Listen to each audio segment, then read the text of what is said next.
2 hommes ont été placés en garde à vue après le cambriolage du Louvre, mais comment la police les a retrouvés? Il y a une semaine, le Louvre subissait le casse du siècle. 8 joyaux de la couronne de France, évalués à 88 millions d'euros, étaient dérobés en moins de 8 minutes dans la galerie d'Apollon. 2 hommes ont été placés en garde à vue. Dans la nuit du 25 octobre, un premier suspect a été interpellé à l'aéroport Roissy-Charles de Gaulle alors qu'il s'apprêtait à embarquer pour Alger. Simultanément, un second homme a été arrêté en Seine-Saint-Denis. Il visait le Mali comme destination. Tous les deux sont dans la trentaine, originaires de Seine-Saint-Denis et connus des services de police pour des faits de vol en bande organisée. Mais alors, comment les enquêteurs les ont-ils identifiés? Sur les lieux du cambriolage, les policiers ont effectué plus de 150 prélèvements. ADN, empreintes et traces diverses sur des gants, un casque de scooter, des disqueuses, un chalumeau ou encore un talkie-walkie. Dans le casque abandonné, il y avait des cheveux qui ont permis d'identifier un profil déjà fiché. Les images de vidéosurveillance à l'intérieur du musée, mais aussi dans les rues de Paris et ses environs, ont retracé le parcours des suspects. L'analyse de leur téléphone a permis de suivre leurs appels, messages et déplacements,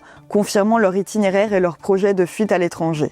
Des éléments laissent aussi penser à une possible complicité interne. Un membre du personnel pourrait avoir transmis des informations sur le dispositif de sécurité et les horaires de ronde, facilitant l'opération des voleurs. Les 2 hommes sont poursuivis pour vol en bande organisée et association de malfaiteurs et restent en garde à vue pour une durée pouvant aller jusqu'à 96 heures. Les enquêteurs cherchent désormais à identifier les 2 autres membres du commando et surtout à retrouver le butin encore introuvable. L'urgence reste de retrouver les bijoux avant qu'ils ne soient démontés, fondus ou exportés à l'étranger.